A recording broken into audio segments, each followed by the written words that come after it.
Welcome, everyone. This is Tracy Malone. Welcome back to my channel. If you're listening on YouTube, thank you so much. If you're listening on a podcast, thank you so much. I want to talk about something that people ask me all the time, and I think it needs a little bit of an answer because it's sort of what makes a narcissist? How'd they get that way? How did they become who they are? Was it like this? There's so many different theories. Is it that? It's that. I want to kind of demiss this because, they leave a trail of pain and destruction in all of their relationships and the grandiosity and manipulation, um, from the lies to the lack of empathy. They don't just come out of nowhere. It's kind of shaped by a combination, and every one of them is different from the level of narcissism and evilness to the tactics and strategies that they use. It's all coming from different places, right? So if you think about a childhood experience, which is what very often gets used as the excuse, but genetics and environmental factors can also play a role in here. We have to realize that there's a bunch of different things, right? So let's start by talking about what is narcissism. If you're on my channel, you'll probably already know this, but it's on a spectrum. It's on one end, healthy narcissist improves our self-confidence and pride in our accomplishments. That's the low end of narcissism. The high end is when it becomes narcissistic personality disorder or NPD, right? It's diagnosable and it means that they have an inflated self sense of importance and a lack of empathy for anyone else.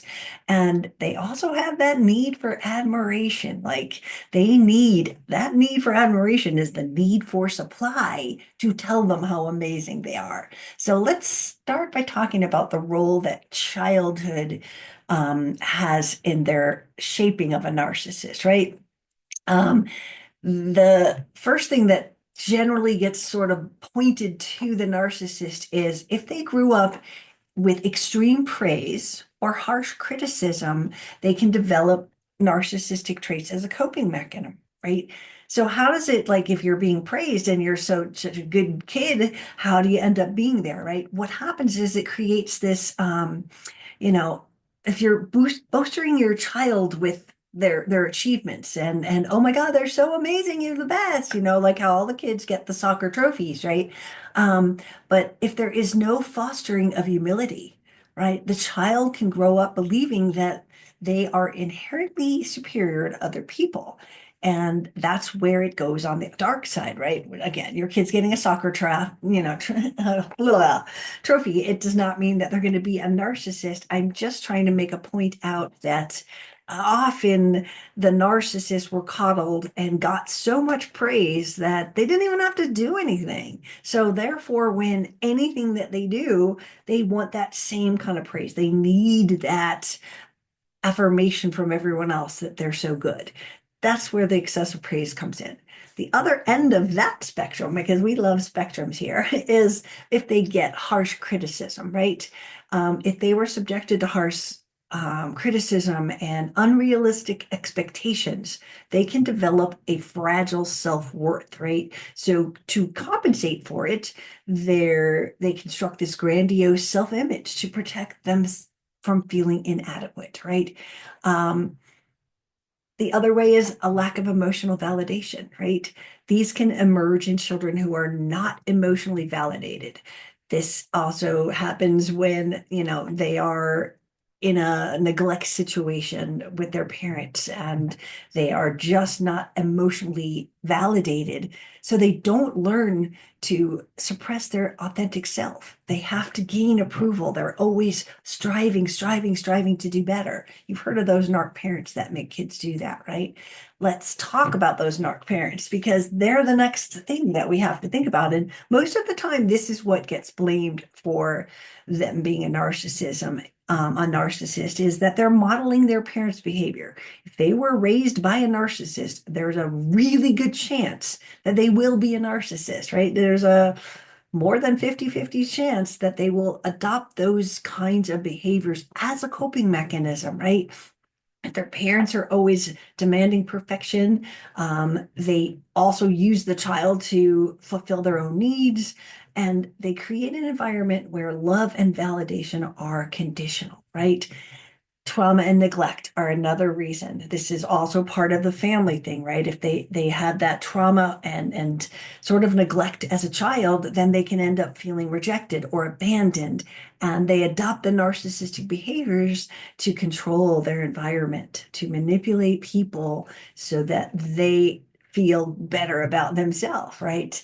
The overindulged child ends up believing that the world revolves around them, which fuels narcissistic tendencies as they get older. So, those are some of those things. Let's get into the role of genetics and environment, right?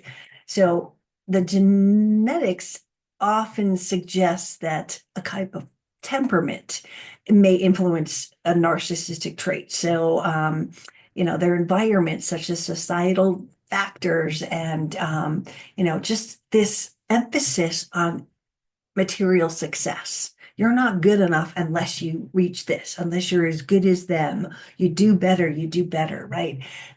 Those are the major things of how someone becomes a narcissist, right? It's not like they come out of the womb as a narcissist. They are either learning these behaviors and sort of replicating them as coping mechanisms, or they learn, oh, that's how I get what I want. That's how I manipulate people. They're not even thinking they're manipulating them. But if I want this, I've got to do that. That's what narcissists do, right?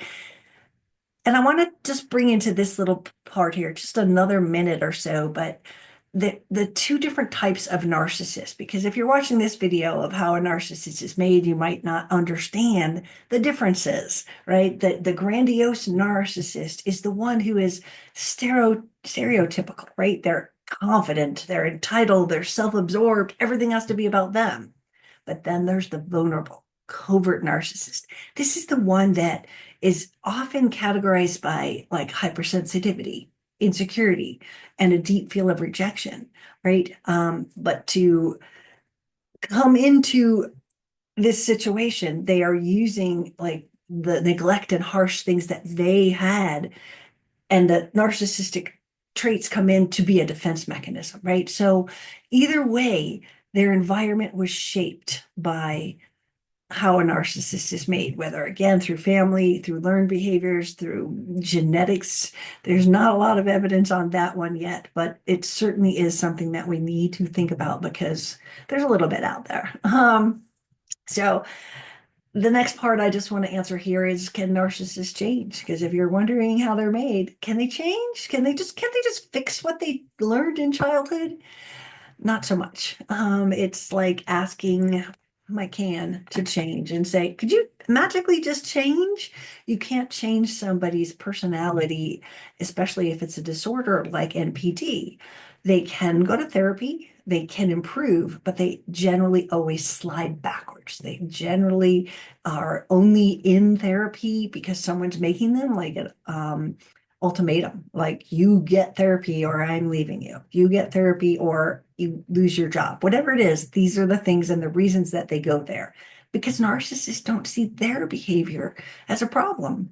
They blame everyone else, and they aren't really here to get any help. They never are. Even if they see problems in their life, it's always about blaming. It's not about what they've done. So I hope this answers your questions. How are narcissists made?